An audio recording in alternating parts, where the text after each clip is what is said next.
እና ውዴቶቼ እኔን ለማበረታታት እስከሆነ ድረስ የምታመጪው አንድ አይነት ነው። ቤት ቁጭ ብለሽ ነው፣ አንድ ቦታ ሆነሽ ነው። ብሎግ ስሪ። ብሎግ እንግዲህ ምን ልስራ? ስለዚህ ቪዲዮውን እኔ የምለቃትን እኔን ለማበረታታት እስከሆነ ድረስ እኔ የምለቃትን ላይክ ሼር እያደረጋችሁ አበረታቱኝ። ውዴቶቼ አወዳችኋለሁ፣ አከብራችኋለሁ። በያላችሁበት ሰላማችሁ ብዝት ትርፍርፍ ይበልልኝ። እንግዲህ ያለኝን ለቃለሁኝ። የምለቀው ደግሞ ዩቲዩቡ ቪዲዮ ካለቀቁኝ ያለው ሰዓቱም ሁሉም ነገር ብሩም የቆጠረው ስለሚወርድ እንዳይወርድ በማሰብ ነው እንጂ ትክክለኛ ይሄ ቪዲዮ ለእናንተ ይጠቅማል በሚል አይደለም ማለት ነው። አሰላሙ አለይኩም ወራህመቱላሂ ወበረካቱ። እንደምን ተከበራችሁ? ራሱ ነው ሚላዲና ነኝ። ጀምሪ እንጂ። አሰላሙ አለይኩም ወራህመቱላሂ ወበረካቱ። ውድና የተከበራችሁ ቤተሰቦቻችን እንዴት ናችሁ? አማን ናችሁ? እኛ ጋር ሁሉ ሰላም ነው አልሐምዱሊላህ ረብል ዓለሚን። ዛሬ እንግዲህ እና እንዴት ናችሁ? እኛ ጋር ሁሉ ሰላም ነው አልሐምዱሊላህ። ቪዲዮ ላይክ ሸር አድርጉ፣ ሰብስክራይብ አድርጉ። ፈልገን ነው አየ ለማይላችሁ የትናንትናውን መልስ ልንመልስላችሁ ነው የመጣ ነው። እንግዲህ የትናንትናው መልስ ምንድን ነው? አይንህን አትሽ ስታሸው እኮ ይብስብሃል። የትናንትናው መልስ ምንድን ነው? መጀመሪያ አንተ ትናንት ወዲያ ተጠይቀህ መቼም ጠይቀህ ጥያቄ አልመለስክም፣ ግን አውቀውታል። ጥጃው ሴት ነው ወንድ ብለህ ጠይቀህ አልመለስክላቸውም እና ተናገራ። ምን ይናሉት? እነሱማ ወንድ ነው አሉ። ወንድ ነው። የትናንትናውን ጥያቄ በነገራችን ላይ ስንጨርስ ትነግሪኛለሽ አለ። እሺ አልኩት። ከዛ አልነገርኩትም። ራስው እስካሁን ትዝም አላለው። አሁን ነው ናት ወለን እንመልስላቸው ስለው ማለት ነው። እና እናንተ ጋራ ነው የምነግረው። አሁን አያውቅም ነበር። ምንድን ነበር የጠየቁ? ቆይ እሺ ተወስን እንዲሰተርክ 100 ኪሎ ዱቄት በ100 ደቂቃ ከተፈጨ 10 ኪሎ ዱቄት በስንት ደቂቃ ይፈጫል ነበር ጥያቄው። አንተ አላወቅኸውም። ሲጀመር መልሱ የሚሆነው ሲጀመር ዱቄት አይፈጭም ነው መልሱ።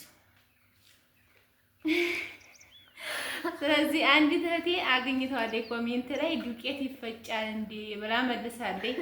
ጎበዝ አይሻ ነው የሚል አይቻታለሁኝ። ዱቄት ይፈጫል እንዴ ብላ መልሳለች። ጎበዝ። ከዛ ደግሞ ሌላ ሁለተኛ ጥያቄ ነበር። እሱ ምንድነው?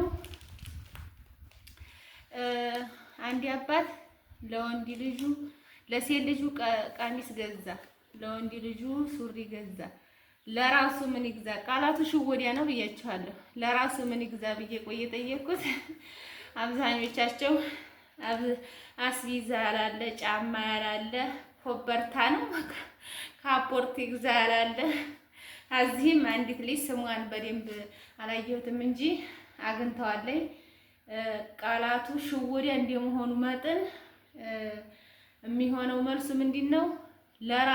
ለራሱ ማለት ለዚህ ለራሱ ማለት ነው። ገባህ? አይገባኝም። ምንድን ነው? እሺ ለራሱ ምንድን ነው? ራሱ ኩባያ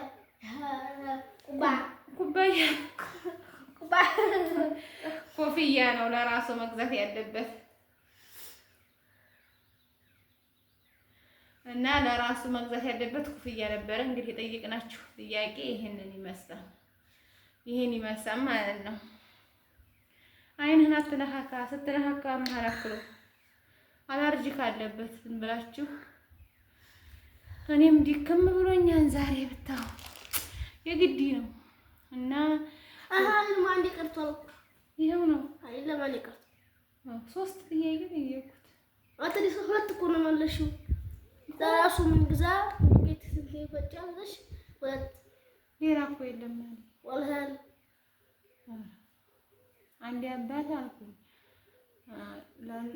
እንደገና ዱቄት አልኩኝ። ከዛ ምንድን ሌላ የለም እኮ ይሆኑ ወላሂ ያለ ኧረ ይኸው ነው። ለውድ ቤተሰቦቼ ቪዲዮ ላይክ ሸር አድርጉ። ሂሳብ እጠይቅሃለሁ ብዬ ነበረ። እስኪ ሂሳቡን ሳይሆን እሺ ውድ ቤተሰቦቼ፣ ለማንኛውም የዛሬው ቪዲዮ ይሄ ደግሞ አሁን ምንድን ነው ማለታቸው አይቀርም። ሊቃው ቆሽሿል ምናምን ማለታችሁ ስለማይቀር ታየኝ ማለት ነው ኮሜንታችሁ እና ሰሞኑን ዝናብ በጣም እየጣለ ነበረ። ትናንትና ዛሬ ግን አልሐምዱሊላህ ብር አድሯል። ደስ ብሎናል። እንግዲህ ገበሬው በሙሉ ባለፈው እንግዲህ በቆሎም ጤፍም በርበሬም ዘርተን ነበረ ያለ ወድሟል፣ አበኒው ማለት ነው። እንዲሁም ባህራ ደግሞ ቤት ፈርሷል። ሰው እንኳን አልወሰደም አልሐምዱሊላህ። ሌሊት በተኙበት ሰው ሊወስድ ነበረ እንደምንም ብለው ግን ወጥተዋል አልሐምዱሊላህ። እና ዘንድሮ ዝናብ ትንሽ ከፋ ብሎ ነበረ አልሐምዱሊላህ። እንግዲህ በዚሁ ከቆመ ኢንሻአላህ ገበሬውም ይንቀሳቀሳል ማለት ነው። ታውቃላችሁ ዛሬ ሚያዝያ 11 ነው። እስካሁን ገበሬ እንዴተኛው ነው ማለት ነው። ገና ግምሽ ያልገመሰ አለ። በፊትም ዝናብ ስላልጣለ እንትን ጠነከረ ብለው ጠና ብለው ትተውት ነበር። ዝናብ ይጣል ሲጥል ደግሞ እናርሳል ሲሉ ይኸው ደጋግሞ በመጣን በጣም እንትን ብሏል። እና ውድ ቤተሰቦቼ ሀገራችን ሰላም ሲሆን ሀገራችን ሲረጋጋ ነው ገበሬውም ቤተሰቡን ሰርቶ አርሶ አንዴ ፋርሶ ማኖር የሚችለው እና ለሀገራችን ዱአ አድርጉ። በዚሁም ላይ ደግሞ ምቀኝነት እየበዛ ነው። ለምን ሰርቶ በላ፣ ለምን ሰራ፣ ለምን ተንቀሳቀሰ፣ ለምን ቤተሰቡን ቀና ዴፋ ብሎ አኖረ በሚል እየተመቀኛኙ ነው። በነገራችን ላይ እኔም ብቻ ይመስለኝ ነበረ ማለት እኔም ብቻ ሳይሆን ይሄኔ አሁን እኔ ዩቲዩብ ላይ ስሰራ አንዳንድ ኮሜንቶችን ሳይ ምቀኝነት መሆኑን እየገባኝ ወይ ደግሞ ጥላቻ መሆኑን እየገባኝ ነው። ነገር ግን ይሄ እኔ ትንሽዬ ነገር ነው፣ የሚተው ነገር ነው። ነገር ግን ስንት መስዋዕትነት ከፍሎ እዛ ደረጃ ለመድረስ ስንት ነገር ቤተሰቡ ራሱ ስንት መስዋዕትነት ከፍሎ እዛ ደረጃ ደርሶ አልፎለት በማረፊያው በመብሊያው በመጠጫው ሰዓት እንደገና ለምን እዚህ ደረሰ በሚል ጉዳት የሚያደርሱ ሰዎች አሉና ገንዘቡ እንዲወዲም ሊሆን ይችላል፣ ሰውየውንም በማጥፋት ሊሆን ይችላልና የታዘብኩትን ነው የምነግራችሁ ማለት ነው። በቅርብ እኔ ገሌ ነው ማለት አልፈልግም። ነገር ግን ለምን ሰራ፣ ለምን ራሱን ችሎ ኖረ፣ ለምን በለጠን በሚል እንግዲህ ሰው እየተጫረሰ ነው ማለት ነው። አላህ ምቀኝነትን ያንሳልን። ማግኘት የሚያስደስተው ለምሳሌ እኔ ባገኝ መደሰት ነው ያለባችሁ እንጂ ማንኛውም ሰው መደሰት ነው ያለበት እንጂ መከፋት የለበትም። ወይም ደግሞ የሰው ልጅ የሚኖረው በራሱ ሪዝቅ ነው። የራሱ የሆነ ሪዝቅ አለው አላህ የጻፈለት ማለት ነው። በዛ መኖር እየተቻለ እንዴት በሰው ሪዝቅ በሰው ቂስማ ሰው አይመቃኝም ማለት ነው። የኛን የያዘው አላህ ነው፣ የነሱንም የያዘው አላህ ነው። ጠንክሮ በመስራት ነው። መቼም ሰርቆ አይደለም ያመጣው አንድ ሰው ሲያመጣ ማለት ነው። እና ምቀኝነትን ስላየሁት ነው በጣም ያስጠላል። ላይ እስከሚያስታውቅ ድረስ በሰው ልጅ እስከሚያስታውቅብን ድረስ ማግኘታቸውን መጥላት የለብንም ማለት ነው። መደሰት ነው ያለብን። እያንዳንዱ ማህበረሰብ እኮ ቢኖረው ማንም ድሃ አይሆንም። ሲኖረው ብንደሰት ማንም ድሃ አይሆንም። አላህ ሱብሓነሁ ወተዓላ ደግሞ ምናልባት ሚነፍገና የልባችንን መመቃኘት እያየ ሊሆን ይችላልና አላህ ሱብሓነሁ ወተዓላ ኸይሩን ነገር ይምረጥልን ማለት ነው። እና ውድ ቤተሰቦቼ በያላችሁበት እንግዲህ አላህ ይጠብቃችሁ ከምቀኝነት።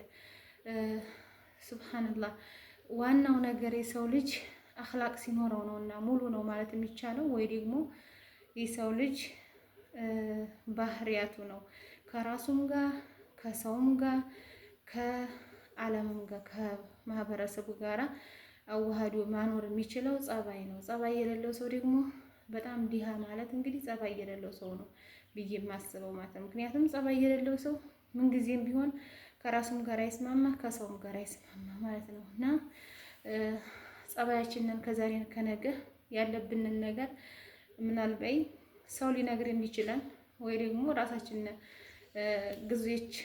ጊዜ ካለፈ በኋላ ራሳችን ልናውቀው የምንችለው ጸባይ ካለን ያንን ጸባይ ከቀን ወደ ቀን ለመተው መሞከር አለብን። ማንም ሰው እስከሚነግረን ድረስ አንጠብቅም።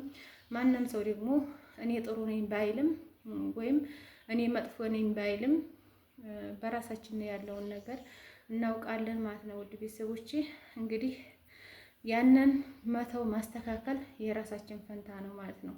ሌላ ሰው መጥቶ ነውራችንን እንዲህ አድርጋችሁ እኮ ነበረ እንዲህ ብላችሁ ነበር በዚህ ሰዓት ብሎ ነግሮ ከምንሸማቀቅ ማለት ነው እና ውድ እህቶቼ ልብ ንጹህ ሲሆን ነው ሁሉ ነገርም ንጹህ ሊሆን የሚችለው እና በተቻለ መጠን መልካም መሆን እንሞክር ብዬ አስባለሁ። አመሰግናለሁ ውድ እህቶቼ፣ በያላችሁበት ሰላማችሁ ብዝት ትርፍርፍ ይበል። ያው እንግዲህ አንድ አይነት ነገር ነው የምታመጪው ምኑን እንየው ለምትሉት ማለት ነው።